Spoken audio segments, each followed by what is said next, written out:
Tangkul Furupki, Larik Hebasingna Pastor Oinaba Hotnaba di Meetei Doctor Engineer Oinaba Hotnaringei Secretariat Mitopna Paikhibani Haina Ichamgi Hanagi President and Rajendro Elias Boyna Fungdokre. Ngasi Chadong Kungi Kun Mathoirak Suba Glory Degi Numit Nini Chathagadaba Thoram Ngasidaki Hogdokre. Hogdokpagi Thoramadu Siza Hospital and Research Center ki MD Dr. K.S. Palin, Chadongi Headman, Wungnawo Kasar, Social Activist Asankashana Chingbasing Sarugyaki. Thoronga Mari Laidana and Rajendro Elias Boyna Makataraduna, Hausit Tangkul Gi Luching Bakrana, Meetei Cheraga, Makogi Pen the Bafongduk Bayauri Basi Kantaba Wat Begini. Adubu Meetei Singi Maraktaso Adumak Yaudavanate, Lamdamasielo Furup, Tangkul Mati Meetei Sing the Tangaklamba, Lepakamani, Lamdamasida, Yang Maso Saiza, Amadi Risankashing, the Matam Sang Chief Minister Oina Luching Lamba Kaknatana, Tangkulgi IAS, MCS official Kayan Lebakitogai Purake. Makoi lay kidraba matung dahura kliba lairik haiba naha ayamba pastor oinana balambi da junction kibana housing IAS MCS oiraktre Meetei su IAS MCS masing yamna leite Manipur ki khwaidagi maru oiriba Secretariat administrative Mitopna Paikhibadagi aikoi kyamuk mangjai haiba aikoi punna khangminaba matam oire haike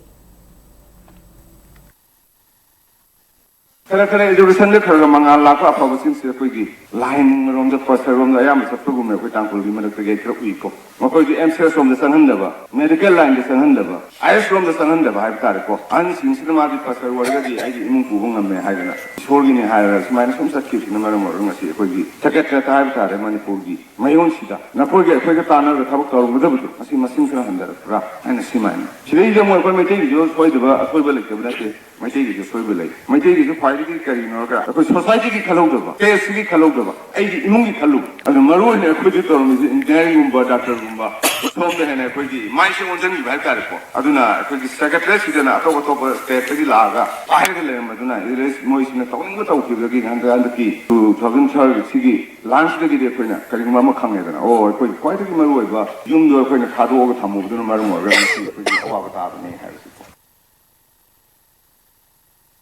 Falina Hai Kibada, Chadong Kunasi Malim Githaki Resort Chemlagalam Koiba Singi Puning, Jingsin Fam Mapam Sangat Payagani, Kunasidana Laingi Oiba, Kudong Chadaba Sing Mafamasida Tongan Tongan, Dr. Singh Puraklaga, Lem the Laing became Masupang Toklagani Haike.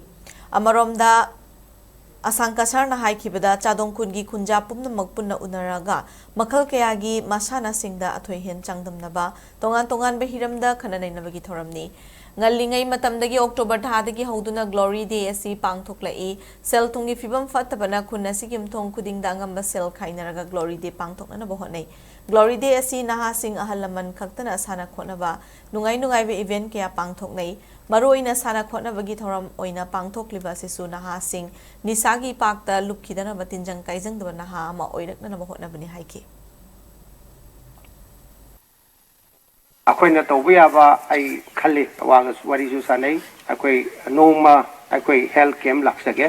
I cannot do it alone jagot privacy any organization taseng badi sigi mapam city amna use I huge potential lairaba kosai ju haibire one of the best resource center in Manipur haigi aina haining badi Manipur ginate globally world da khwaidai phaba resort ama ohensi akoi se hojek mama mapa leitaba kumna leiriba khunamani tinna summers dams habadagi summers tawhidoduna uche kumna pairaga magi khara hinningai tawbu mafam